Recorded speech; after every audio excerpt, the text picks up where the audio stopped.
কুমিল্লা পরিবহন মালিক শ্রমিকদের ডাকা অবরোধে বৃহস্পতিবার সকাল থেকে জেলার ৩টি টার্মিনাল থেকে দেশের সব রুটে বাস চলাচল বন্ধ রয়েছে।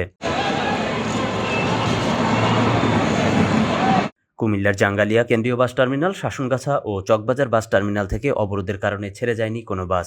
পরিবহন সংকটে ভোগান্তিতে পড়তে হয়েছে সাধারণ যাত্রীদের। পরিবহন মালিক শ্রমিকদের অভিযোগ, কুমিল্লা চাঁদপুর রুটে আইদি পরিবহন নামের একটি সার্ভিস দীর্ঘদিন কোনো রুট পারমিট ছাড়াই ঢাকা চট্টগ্রাম মহাসড়কের পাদুয়া বাজার থেকে চলাচল করছিল। গত 16 ডিসেম্বর এই সার্ভিসের কয়েকটি বাস জাঙ্গালিয়া বাস টার্মিনালে অবৈধভাবে এনে এখান থেকে সার্ভিস শুরু করা হয়। এর প্রতিবাদ জানান কুমিল্লা জেলা বাস মালিক শ্রমিক ও সংগঠনের নেতাকর্মীরা। আইদি পরিবহনের বিরুদ্ধে প্রশাসন ব্যবস্থা না নেওয়ায় কুমিল্লা নগরীর কেন্দ্রীয় 3টি বাস টার্মিনাল থেকে সব ধরনের বাস চলাচলে অবরোধ ঘোষণা করেন তারা।